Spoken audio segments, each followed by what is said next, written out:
Story board. Iran యుద్ధాన్ని దూకుడుగా మొదలుపెట్టిన అమెరికా చివరకు వెనకడుగేసింది. అల్టిమేటం ఇచ్చిన 24 గంటల వ్యవధిలో ట్రంప్ ఎందుకు వాయిదా పద్ధతిని ఎంచుకున్నారనేది ఇప్పుడు ప్రశ్నార్థకంగా మారింది. అంతర్జాతీయ ఒత్తిళ్లు పనిచేశాయా? సొంత దేశంలో వ్యతిరేకత భయపెట్టిందా? ఇప్పుడు ఇరాన్ ఎందుకు మొండికేస్తోంది? ఇరాన్ బేషరతుగా లొంగిపోవడం తప్ప మరో మార్గం లేదని హూంకరించిన ట్రంప్ చివరకు దాడులకు విరామం ఇచ్చారు. హార్మూజ్ను 48 గంటల్లో తెరవాలని డెడ్ లైన్ పెట్టి ఆ గడువు ముగియక ముందే అబౌట్ టర్న్ తీసుకున్నారు. అసలు ఈ 24 గంటల్లో ఏం జరిగింది? అసలు ఇరాన్ యుద్ధం విషయంలో ట్రంప్ మొదటి నుంచి అస్పష్టంగానే ఉన్నారు. ఎందుకు యుద్ధం చేస్తున్నారో సూటిగా చెప్పలేక 190 కారణాలు చెప్పి చివరకు ఒక్కదానికి ఆధారాలు చూపలేక అమెరికా కాంగ్రెస్లో భంగపడ్డారు. మొదట అమెరికాకు శక్తివంతమైన సైన్యం ఉందని ఆర్భాటం చేసిన ట్రంప్ తర్వాత తీవ్ర ప్రతిఘటనతో దిక్కుతోచిన స్థితిలోకి వెళ్లారు. చివరకు గౌరవప్రదంగా యుద్ధం ముగించడం బెటర్ అనే నిర్ణయానికొచ్చారు. అందుకోసం అంతర్జాతీయంగా యుద్ధం ముగించాలనే ఒత్తిళ్లు వచ్చినప్పుడే వెనకడుగు వేయడం బెటర్ అనుకున్నారనే అభిప్రాయాలొస్తున్నాయి. ఇరాన్ యుద్ధం ఎక్కువ రోజులు సాగుతుందని మొదట్లో ప్రపంచ దేశాలు అనుకోలేదు. గత ఏడాది ఇరాన్పై అమెరికా, ఇజ్రాయెల్ కలిసి కొన్ని రోజులు యుద్ధం చేసి ముగించాయి. ఇప్పుడు అలాగే చేస్తాయని అనుకున్నారు. కానీ తొలి రోజే ఖమేనీ మరణంతో అమెరికా ప్లాన్ ఈసారి పెద్దదే అని తేలిపోయింది. దీంతో అప్పట్నుంచి ప్రపంచంలో అలజడి మొదలైంది. ఇక రెండో రోజు నుంచి గల్ఫ్పై ఇరాన్ తీవ్రస్థాయిలో విరుచుకుపడ్డంతో ఆ దేశాలు యుద్ధం ఆపాలని అమెరికాపై ఒత్తిడి తెస్తూనే ఉన్నాయి. చివరకు ఇరాన్ నుంచి యూరప్ కూడా సేఫ్ కాదని తేలిపోయాక అమెరికా కూడా పునరాలోచనలో పడింది. అనుకున్నట్లుగా లక్ష్యాలు ఛేదించలేకపోతుండడం, ఆయుధాలు కూడా త్వరగా తరిగిపోతుండడం, యుద్ధక్షేత్రం నుంచి పెంటగాన్కొస్తున్న సమాచారం ట్రంప్ను తీవ్ర ఒత్తిడిలోకి నెట్టిందనడంలో సందేహం లేదు. దీనికి తోడు అమెరికా ఆప్తమిత్రులైన గల్ఫ్ దేశాల్ని కాపాడలేకపోవడం అంకుల్ శామ్ అహంకారంపై తిరుగులేని దెబ్బ కొట్టింది. దీంతో ఇకపై అమెరికాను నమ్ముకుంటే నిండా మునుగుతామనే సంకేతాలు ప్రపంచవ్యాప్తంగా వెళ్లాయి. అప్పటికే ట్రంప్ టెంపరితనంతో విసిగిపోయిన నాటో, ఈయూ దేశాలు కూడా ట్రంప్తో యుద్ధానికి కలిసి రావడానికి నో చెప్పేశాయి. పైగా అమెరికా కోసం తమ దేశ భద్రతను పణంగా పెట్టలేమని తేల్చి చెప్పాయి. ఊహించని ఈ పరిణామంతో ట్రంప్ బిత్తరపోయారు. యుద్ధం రెండో వారంలో చమురు షాక్ కొట్టగా 4వ వారంలోకి అడుగుపెట్టేసరికి ఇంధన సంక్షోభం వచ్చి ప్రపంచమంతా చమురు మంటలు అంటుకున్నాయి. అటు గ్యాస్ సంక్షోభం కూడా తరుముకొచ్చింది. ఆ దేశం ఈ దేశం అని తేడా లేకుండా అన్నిటికీ ఇరాన్ యుద్ధం సెగ తగిలింది. దీనికి తోడు హార్మూజ్ దిగ్బంధం సరఫరా గొలుసుల్ని తీవ్రంగా ప్రభావితం చేసింది. ఆ ప్రభావంతో దేశాలకు దేశాలు ఇరుకును పడ్డాయి. దేశానికో సమస్య రావడంతో అందరూ అమెరికానే అనుకోని సంక్షోభానికి కారణమైందని గుర్రుగా ఉన్నాయి. అప్పట్నుంచి ప్రతి దేశం అమెరికాను యుద్ధం ఆపాలని ఒత్తిడిని తీవ్రతరం చేశాయి. మరోవైపు ఇరాన్ తనకు యుద్ధం చేయడం తప్ప మరో మార్గం లేకుండా అమెరికా చేసిందనే వాదన వినిపించడంతో ట్రంప్ మరింత చిక్కుల్లో పడ్డారు. అసలు యుద్ధం మొదలుపెట్టడానికి సరైన కారణాలు చెప్పలేకపోవడంతో ట్రంప్ మొదటి డిఫెన్స్లో పడ్డారు. యుద్ధం విషయంలో అడ్డగోలు బుకాయింపులు తప్ప సరైన ఆధారాలు, కార్యాచరణ లేని అమెరికాకు భంగపాటు తప్పదేమోననే భయం కూడా కలిగిన మాట వాస్తవం. మొన్నటిదాకా ఉక్రెయిన్ యుద్ధంలో రష్యా కష్టపడుతుంటే ఆనందపడ్డ అమెరికా చివరకు తనకు అదే అనుభవం ఎదురవుతుందనే ఆలోచన రావడంతో పునరాలోచనలో పడింది. యుద్ధం తొలి 2 వారాల్లో అమెరికా దాడులు ఒకలా ఉంటే 3వ వారం నుంచి వేరేలా ఉన్నాయి. అసలు అమెరికా యుద్ధం ఆపేస్తుందేమోనన్న భయంతోనే ఇజ్రాయెల్ ఉన్నట్టుండి ఇరాన్ గ్యాస్ క్షేత్రంపై దాడులు చేసి యుద్ధాన్ని ఉధృతం చేసిందనే చర్చ జరిగింది. దీనికి ప్రతిగా ఏకంగా డిగో గార్సియా స్థావరంపై ఇరాన్ చేసిన దాడి మొత్తం ప్రపంచాన్ని ఉలిక్కిపడేలా చేసింది. దీంతో గల్ఫ్ దేశాల ఒత్తిడికి యూరప్ దేశాల ఒత్తిడి కూడా తోడైంది. మీ యుద్ధంతో మా పుట్టి ముంచొద్దంటూ యూరప్ దేశాలు ట్రంప్పై తీవ్ర ఒత్తిడి తెచ్చాయి. చివరకు జపాన్ కూడా ఇరాన్ యుద్ధాన్ని ముగించాలని అమెరికాకు హితవు చెప్పింది. రష్యా, చైనా లాంటి దేశాలు మొదట్నుంచి అమెరికాను తప్పుపడుతున్నాయి. భారత్ కూడా తటస్థంగా ఉంటూనే చర్చలతో సమస్య పరిష్కరించుకోవాలని సూచిస్తూ వచ్చింది. ఇప్పటికే హార్మూజ్ దగ్గర రవాణా సాఫీగా లేక ఉక్కిరి బిక్కిరవుతున్న ప్రపంచ దేశాలు హార్మూజ్ మూసేస్తామన్న ఇరాన్ హెచ్చరికతో అలర్ట్ అయ్యాయి. ట్రంప్ అనవసరంగా ఇరాన్ను రెచ్చగొట్టారని ఫిక్స్ అయిన ప్రపంచం యుద్ధంలో విరామం ప్రకటించాల్సిన బాధ్యత అమెరికాదేనని గట్టిగా చెప్పడంతో ట్రంప్ వెనక్కి తగ్గి ఉంటారనే చర్చ జరుగుతోంది. ఏదేమైనా ట్రంప్ నుంచి విరామ ప్రకటన రావడానికి గత 24 గంటల్లో జరిగిన పరిణామాలే కీలకమనే విషయంలో సందేహం లేదు. హార్మూజ్ను తెరవడానికి గతంలో విఫల యత్నాలు చేసిన అమెరికా చివరకు అల్టిమేటం ఇచ్చి అనవసరంగా ఉద్రిక్తతలు పెరిగేందుకు కారణమైందని ప్రపంచ దేశాలు అభిప్రాయపడ్డాయి. ఇప్పుడు ఇరాన్ మరింత రెచ్చిపోయి హార్మూజ్ను పూర్తిగా బిగబడితే ఇక కొన్ని దేశాలు కుప్పకూలడం మొదలవుతుంది. అదో చైన్ రియాక్షన్లాగా ప్రపంచం మొత్తాన్ని ముంచేస్తుందని అవి భావించాయి. అందుకే ఎట్టి పరిస్థితుల్లో ట్రంప్ వెనక్కి తగ్గాలని దేశాధినేతలు తీవ్ర ఒత్తిడి తెచ్చుంటారని, బహుశా వైట్ హౌస్ హాట్ లైన్ కొన్ని గంటల పాటు బిజీగానే ఉంటుందని విశ్లేషకులు అంచనా వేస్తున్నారు. ఇరాన్ యుద్ధంలో అమెరికా ఆధిపత్యం కొనసాగిన నాళ్లు పరిస్థితి పర్వాలేదు. కానీ ఎప్పుడైతే ట్రంప్ పబ్లిక్గా అయోమయంలో పడ్డారో ఇక ప్రపంచానికి టెన్షన్ మొదలైంది. ట్రంప్ తన టెంపరితనంతో అమెరికాతో పాటు అందర్నీ ముంచేస్తారని మిగతా దేశాలన్నీ వెంటనే మేలుకున్నాయి. చివరకు అన్ని దేశాల నుంచి విపరీతమైన ఒత్తిడి రావడం, వివిధ దేశాల్లోని అమెరికా దౌత్యవేత్తలకు వస్తున్న నిరసన, ఏ దేశంలోనూ అమెరికా సిబ్బంది సురక్షితం కాదనే హెచ్చరికలు ట్రంప్ను తప్పనిసరిగా వెనకడుగు వేసేలా చేశాయి. ఇరాన్ యుద్ధం విషయంలో స్వదేశంలోనూ ట్రంప్పై తీవ్ర విమర్శల వర్షం కురుస్తోంది. అమెరికా సైనిక వ్యూహకర్తలు, సెనేటర్లు, చివరికి అధికారుల నుంచి కూడా ట్రంప్కు మద్దతు దొరకలేదు. సాక్షాత్తు వైస్ ప్రెసిడెంట్ జెడీ వాన్స్ కూడా యుద్ధం విషయంలో భిన్నాభిప్రాయంతో ఉండడం ట్రంప్ను ఒంటరిని చేసింది. అమెరికాలో కేవలం అధ్యక్షుడు కీలక నిర్ణయం తీసుకుంటే చాలదు, అందుకు యంత్రాంగము కలిసి రావాలి. అసలు ఇరాన్ యుద్ధం విషయంలో ట్రంప్ తొలి నుంచి ఒంటెద్దు పోకడలతోనే ఇక్కడదాకా తెచ్చుకున్నారు.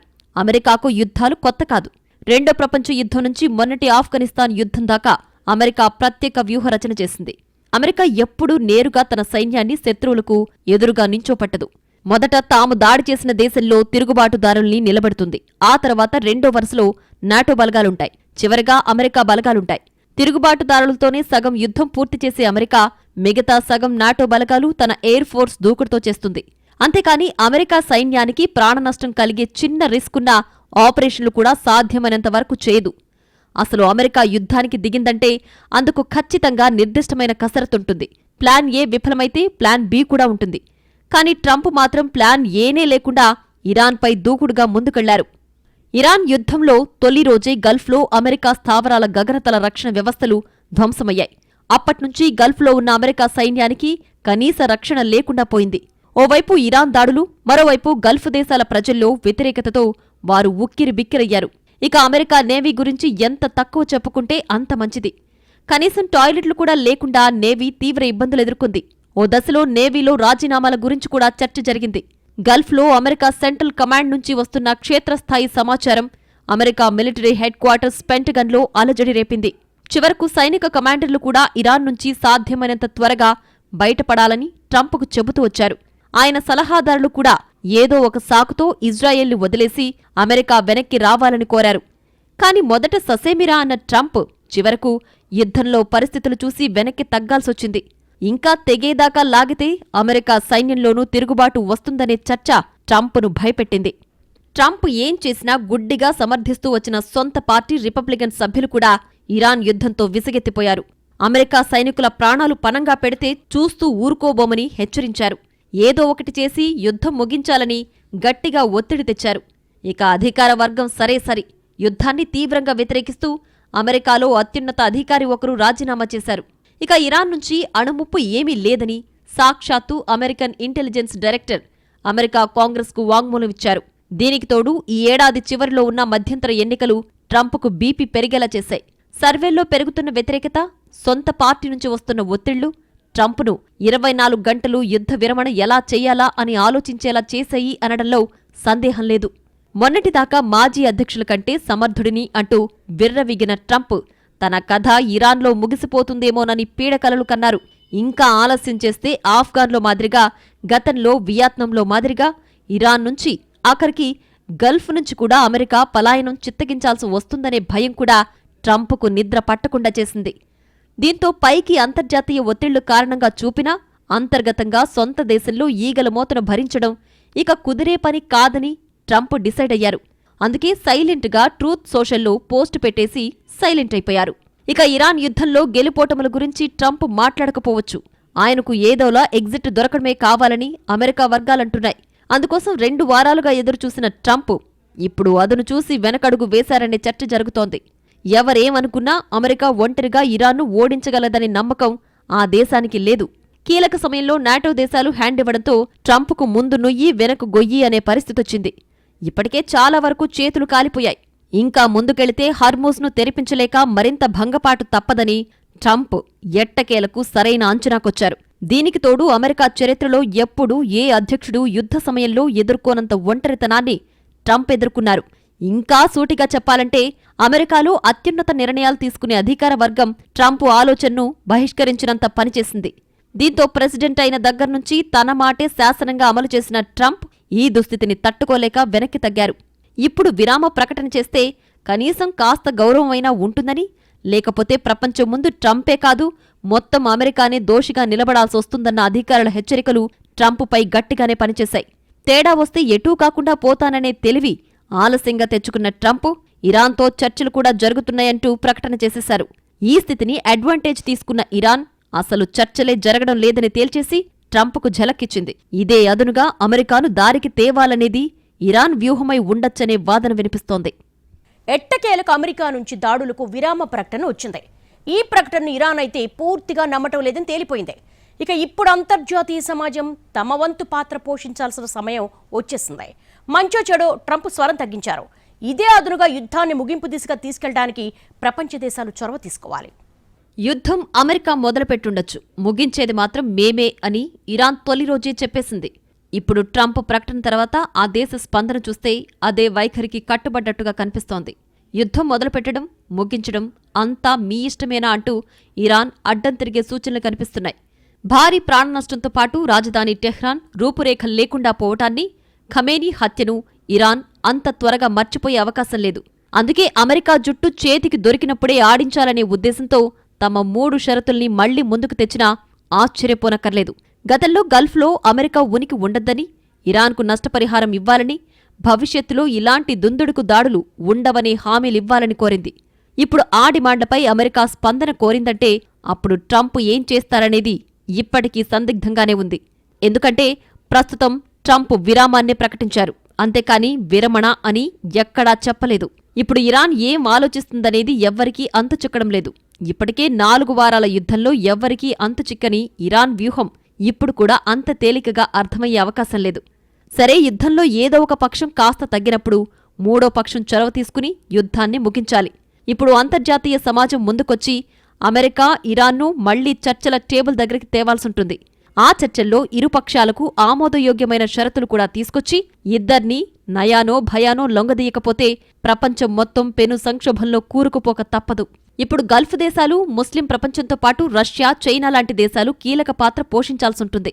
అమెరికాను ఎలాగూ నాటో, EU దేశాలు దాదాపుగా కట్టడి చేసినట్లే. ఇక ఇరాన్ వైపు నుంచి కూడా సానుకూల ప్రకటన వచ్చేలా చేస్తే యుద్ధం త్వరగా ముగిసిపోతుంది అనడంలో సందేహం లేదు. అయితే అందుకోసం ఇరాన్ షరతులకు పూర్తిస్థాయిలో కాకపోయినా పాక్షికంగా అయినా ట్రంప్ను ఒప్పించాల్సుంటుంది.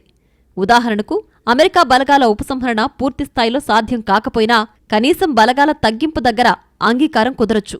అలాగే నష్టపరిహారం విషయంలో ఏదో ఒక ఫిగర్ దగ్గర ఓకే చెప్పొచ్చు. ఇక భవిష్యత్తు దాడులు ఉండవనే హామీ సంగతి చూస్తే అమెరికాతో పాటు ఇజ్రాయెల్ కూడా ఎంతో కొంత నిర్దిష్టమైన కట్టుబాటు చాటక తప్పదు. ఈ 5 రోజుల్లో ఎలాంటి పరిణామాలు చోటు చేసుకుంటాయనేది ఇరాన్ యుద్ధం భవితవ్యాన్ని తేల్చనుంది.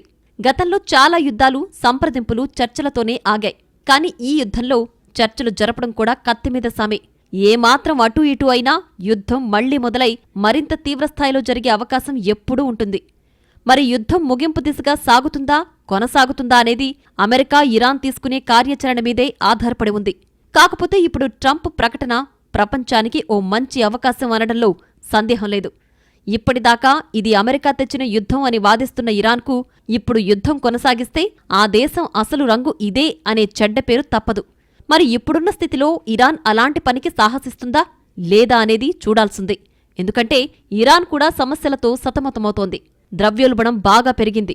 కరెన్సీ విలువ ఘోరంగా తగ్గిపోయింది. ఇరానియన్లు దిక్కుతోచిన స్థితిలో పక్క దేశాలకు తరలిపోతున్నారు. ఇప్పటికైనా యుద్ధ విరామానికి సహకరిస్తే తన దేశాన్ని పునర్నిర్మించుకోవడానికి ఇరాన్కు మంచి అవకాశం ఉంటుంది. ఇప్పుడైతే అంతర్జాతీయ సమాజం అమెరికా నుంచి సముచిత పరిహారం ఇప్పించే ఛాన్స్ ఉంటుంది. కాదు కూడదని మొండికేస్తే తర్వాత అసలేమీ దక్కకుండా పోయే ప్రమాదం ఉంది. కాకపోతే ఇక్కడ మరో కీలకం ఉంది. అదేంటంటే ట్రంప్ మొదట యుద్ధ విరమణ ప్రకటన చేస్తే అప్పుడు తాము కూడా సానుకూలంగా స్పందిస్తామని ఇరాన్ మెలికపెట్టొచ్చు. దానికి ప్రపంచ దేశాలు కూడా కాదనే పరిస్థితి ఉండదు. అప్పుడు ట్రంప్ మరో ప్రకటన చేయాల్సి రావచ్చు. కాని ఒక్కసారి యుద్ధం ముగించాలని ఫిక్స్ అయ్యాక ఓ ప్రకటనకు ట్రంప్ పెద్దగా ఆలోచించకపోవచ్చు. లేకపోతే అమెరికా నుంచి మంత్రులో, అధికారులో విరమణ ప్రకటన చేసినా ఆశ్చర్యపోనక్కర్లేదు. కాదు, అధ్యక్షుడిగా గౌరవం కాపాడుకోవాలి అనుకుంటే చెప్పినట్లుగా ప్రకటన చెయ్యాలని వైట్ హౌసే ట్రంప్ మెడపై కత్తిపెట్టే అవకాశాలు మెండుగా ఉన్నాయి. మొత్తం మీద భారత్ను తీవ్ర ఆందోళనకు గురిచేసిన ఇరాన్ యుద్ధంలో ప్రస్తుత పరిణామాలు మనకు ఆశాజనకంగానే ఉన్నాయి. కాబట్టి ఈ పరిస్థితులు కొనసాగేలా భారత్ కూడా చొరవ తీసుకుంటుంది అనడంలో సందేహం లేదు. ఇది యుద్ధాల కాలం కాదని ఉక్రెయిన్ యుద్ధం మొదలైనప్పట్నుంచి మోడీ చెబుతూనే ఉన్నారు. ఇప్పుడు కూడా గల్ఫ్ EU ద్వారా అమెరికాపై, రష్యా ద్వారా ఇరాన్పై ఒత్తిడి పెంచడానికి భారత్ సంకోచించకపోవచ్చు. పైగా యుద్ధం తటస్థ దేశాల కొంప ముంచుతుంది అనే వాదనలకు పలు దేశాల మద్దతు కూడగడితే రెండు పక్షాల చేతులు కట్టేసినట్లవుతుంది. ఆ దిశగా భారత్ కూడా ముందడుగు వేస్తుంది అనడంలో సందేహం లేదు.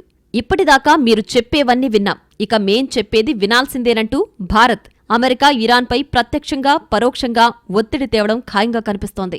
ఇప్పటికైతే ప్రపంచమంతా యుద్ధం ఆగుతుందనే ఆశాభావంతోనే ఉంది. కానీ తలతిక్క ట్రంప్ ఎప్పుడేం చేస్తారు? ఇరాన్ జగమొండి వైఖరి తీసుకుంటుందా?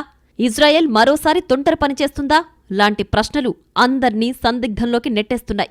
యుద్ధం కొనసాగే ప్రతి పరిణామాన్ని జాగ్రత్తగా కాచుకుంటూ యుద్ధానికి ఉన్న అన్ని మార్గాలు మూసేసే ఉద్దేశంతోనే ప్రపంచం ఉంది. ఎలాగైనా యుద్ధాన్ని ముగించడానికి ఇరుపక్షాల్ని ప్రేరేపించాలనే కృత నిశ్చయానికి వచ్చినట్లుగా కనిపిస్తోంది.